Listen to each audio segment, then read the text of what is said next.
Туризмнің көп түрі болады.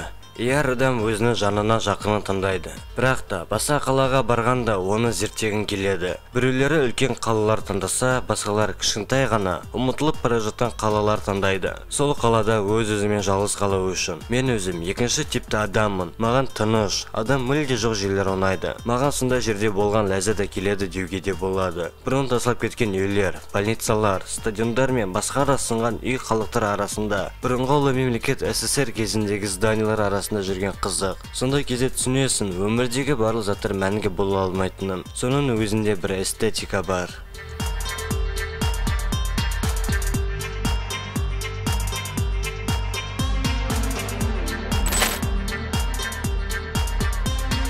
Бүгінгі топта Жаңатас қаласы бастайды. Қазақстан ішіндегі осы типтегі ең ірі қала шығар. 1969 жылы Қазақстанда жаңа қала толықтырды. Оның атын Жаңатас деп қойған болатын. Болашағы үлкен қала еді, себебі бұл қала негізінен жұмысшыларға арналған. Фосфор таудан бірінші орында болған қала. Бірақ СССР құлдырағаннан кейін заводтардың барлығы жабылып қалды. Жұмыс жоқтықтан қаланың 90% көшіп кетті. Енді тек қалаға сенімді біраз тұрғындары қалды. Олардың микрорайондарына күніне 1-2 сағат қана тоқ беріледі. Бірақ олардың көшпе себебі белгісіз. Жаңатасты қайта тірілткісі келген адамдар бар. Бірақ заводтарды сатып алумен проблема болып, бұл қала ұмытылды деуге де болады.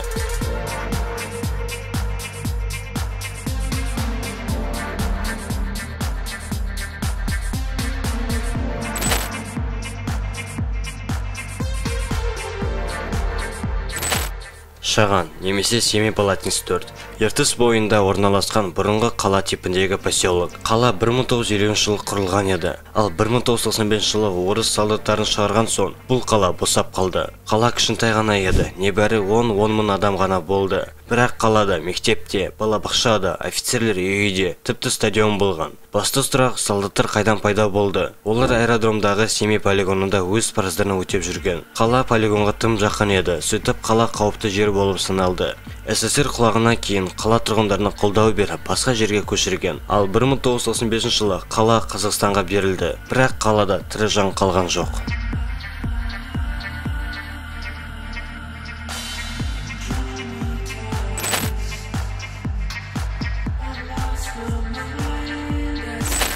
Жем, немесе ресми аты полигон Эмба.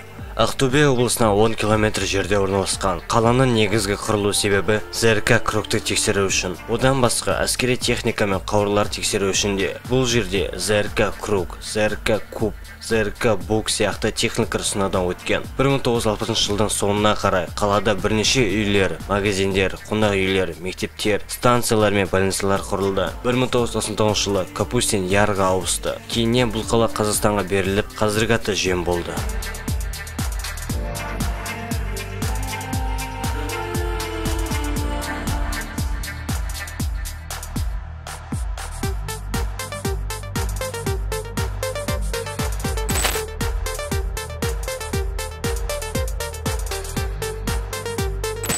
Арқалық бұрынғы Торғай облысына кірген, ал қазіргі таңда Қостанай облысына кіреді. Астанадан, дәлірек айтқанда Нұр-Сұлтаннан 670 км қашықта орналасқан. Арқалық экономикалық партияның құрбаны болған қала. Қаланы 10 жылда құрып болды. Арқалықты дамыған қалалардың біріне айналдырмақ болған. Әрі аэропорт болды, және ол шетелден келген самолеттерді қабылдауға дайын еді. Тіпті самолет жинайтын заводтар салынып басталған. Бірақ СССР құлдырауы бәрін бұзды. Торғай облысы жойылды, сонымен бірге жоспарлар бұзылды. Тұрғындарының 35% көшіп кетті. Солай қала депрессивті, дамымай қалған қалаларға ұқсап кетті. 21 ғасырдың басталуымен қала тұрғындарын орталық микрорайондарға көшіріп бастады. Солай экономикалық жағдай дұрыстай алды. Сонымен қатар тоқ, газ, су мен жылу беру жеңілірек болды. Қала бүкіл елден шеттенген болса да, Қазақстан картасынан әлі жойылған жоқ. Шыны керек, қала жақсы жағдайда деп айту қиын. Қала әкіміне қаражат пен материал жетпеуден қала экстремальный жағдайда ұстайды. Қаланы босату әлі жоспарда жоқ. Кейбір бизнесмендер үйлерді қиратып, сол материалдарды басқа облыстарға алып кетіп жатыр.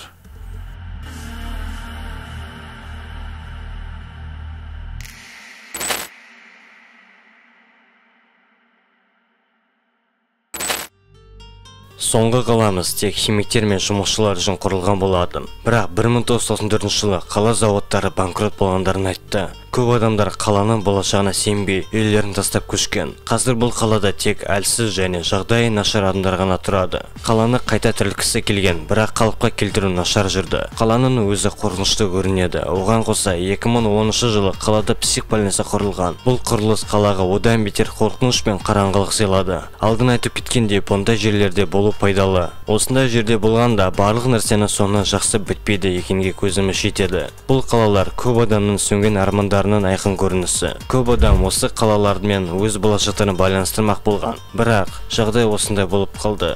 Әрине, бәріне сенімді болуға болмайды. Кім біледі, мүмкінсіз тұрып жатқан қала осындай жағдайға дейін барады. Суық, қараңғы, адам жаны көрінбейтін үйлер жанарып, бұрынғы қалыпқа келеді деп ойламаймын.